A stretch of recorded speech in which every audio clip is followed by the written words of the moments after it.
Hello दोस्तों, नमस्कार। आपका स्वागत करती हूँ डीएनपी इंडिया में। इस वक्त की 10 बड़ी खबरों से हम आपको रूबरू कराएंगे। तो आइए शुरुआत करते हैं खबरों का सिलसिला। प्रधानमंत्री नरेंद्र मोदी बुधवार को गुजरात के चक्रवात ताकटे से प्रभावित क्षेत्रों पर हवाई निरीक्षण करेंगे। यहाँ इस तूफान के कारण अब तक 13 लोगों की मौत हो चुकी है। प्रधानमंत्री नरेंद्र मोदी दिल्ली से सीधे भावनगर जाएंगे। इसके बाद अमरेली, गिर सोमनाथ और भावनगर जिले का हवाई निरीक्षण करेंगे।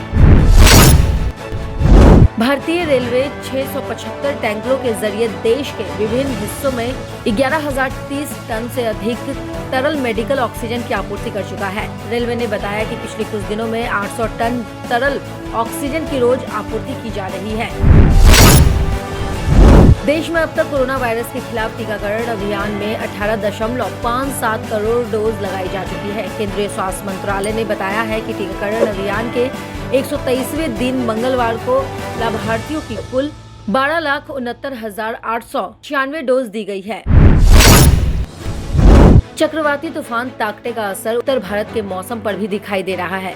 चक्रवाती तूफान ताकटे के कारण देश भर में फिर से पश्चिमी विक्षोभ सक्रिय होता नजर आ रहा है। इसके चलते देश के कई राज्यों में बारिश और आंधी के आसार हैं। यूपी, दिल्ली, हिमाचल प्रदेश के साथ देश के कई राज्यों में इसका असर देखने को मिल सकता है। सिंगापुर में नया कोविड स्ट्रेन मिलने पर नागरिक उड्डयन मंत्री हरदीप सिंह पुरी ने कहा है कि केंद्र सरकार सिंगापुर में स्थिति पर नजर रख रही है और सभी सतर्कता बरत रही है।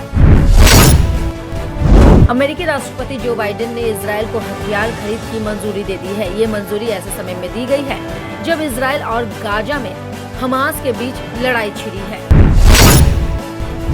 दुनिया के बड़े देशों के बीच वैक्सीन डिप्लोमेसी को लेकर एक नई दौर शुरू हो गई है। एक तरफ चीन और रूस के साथ मिलकर दक्षिण पूर्वी एशियाई देशों से लेकर दक्षिणी अमेरिका देशों तक को बड़े पैमाने पर कोरोना वैक्सीन उपलब्ध कराने में जुट रहा है। इन दोनों की तेजी को देखते हुए अमेरिका ने भी अगले कुछ महीनों के भीतर दुनिया को 8 करोड़ अमेरिका निर्मित वैक्सीन देने का ऐलान किया है। नेपाल में सुबह सुबह भूकंप के जोरदार झटके महसूस किए गए।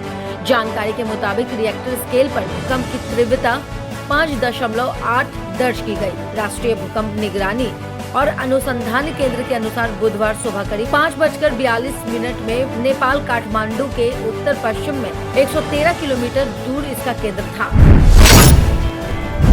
दुनिया के सर्वश्रेष्ठ फुटबॉल में शुमार अर्जेंटीना के लियोन मेसी अब बार्सिलोना को अलविदा कह सकते हैं। स्पेनिश लीग ला लिगा के क्लब बार्सिलोना का इस सत्र में खराब प्रदर्शन रहा। ये क्लब खिताबी दौड़ से बाहर भी हो गया है, लेकिन अब सबकी नजरें बार्सिलोना के सुपरस्टार स्ट्राइकर लियोन मेसी पर टिकी है, जिनका करारा क्लब के साथ इस सत्र में खत्म हो रहा है। नंबर 1 के स्विट्जरलैंड के स्टार टेनिस खिलाड़ी रोजर फेडरर लंबे वक्त के बाद टेनिस कोर्ट पर वापसी अच्छी नहीं रही। इस दिग्गज खिलाड़ी ने 2 महीने बाद जेनेवा ओपन से कोर्ट पर वापसी की, लेकिन पहले ही मैच में उनको हार का सामना करना पड़ा। खबरों की और जानकारी के लिए देखते रहिए डीएनपी इंडिया। तब तक के लिए नमस्कार।